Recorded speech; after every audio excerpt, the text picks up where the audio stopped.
అందరికీ నమస్కారం. బంగారం, వెండి గత కొద్ది రోజులుగా కింద మీద పడుతున్నాయి, అక్కడక్కడ కొట్టాడుకుంటూ ఉంది.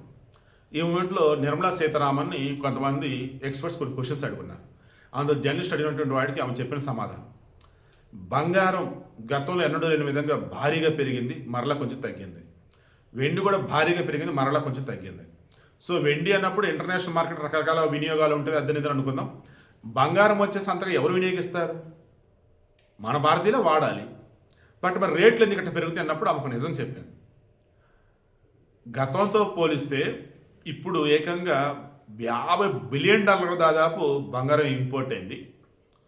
అయినా సరే మనం గమనిస్తూ ఉన్నాం, ఇంతగా పెరగకూడదు కదా, ఎందుకు పెరిగింది ఇక్కడ రెండు చూస్తే తెలిసింది ఏంటంటే అంటే మన దేశం అనే కాదు, ప్రపంచ దేశాలన్నీ కూడా ఆయా దేశాల్లో ఉన్నటువంటి సెంట్రల్ బ్యాంకులు బంగారాన్ని దాస్తున్నాయి రిజర్వ్గా అన్నట్టు. దానివల్ల రేటు పెరిగింది తప్ప జనాలు వినియోగించడం వల్ల రేటు పెరగటం కాదండి అంది. అంటే సింపుల్గా ఏం చెప్పిందంటే, ప్రపంచ దేశాలు ఎప్పుడైతే బంగారం కొనటం తగ్గిస్తాయో ఆయా బ్యాంకుల్లో నిల్వలు సరిపోయినాయి, బాగానే ఉన్నాయి బంగారం నిల్వలు, ఇంక మాకు వద్దు అని అనుకుంటారో అప్పుడు ఆ బంగారం ఓపెన్ మార్కెట్లోకి వచ్చింది. ఓపెన్ మార్కెట్ అన్నప్పుడు ఆబ్వియస్లీ నగలు చేయించుకునే వాళ్ళు వాళ్ళే కదా కొనాలి.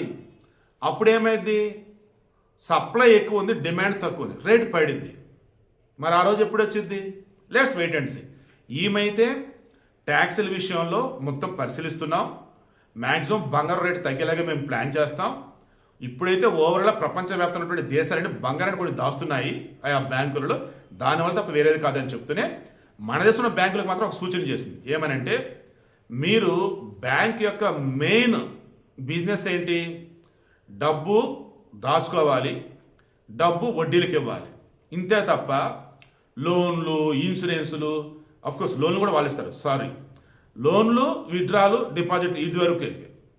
బట్ మ్యూచువల్ ఫండ్స్, తర్వాత వచ్చేసి ఇన్సూరెన్సులు, అవన్నీ ఇవని చెప్పేసి ఏదైతే సెకండరీ, దాని మీద ఎక్కువ ఫోకస్ పెట్టొద్దని చెప్పింది. బట్ నాకున్న ఫ్రెండ్స్ సర్కిల్లో కూడా చాలామంది బ్యాంకింగ్ ఎంప్లాయీస్ వాళ్ళు ఇప్పుడు అల్లలాడుతూ ఉంటారు, శివా కేవలం డబ్బు దాచుకోవటం, విత్డ్రా చేసుకోవడం, లోన్ తీసుకోవడం ఇది కాదు, ఇది అన్నది జస్ట్ ఇది ఒకప్పుడు మెయిన్, ఇప్పుడు ఇది జస్ట్ చాలా తక్కువైపోయింది.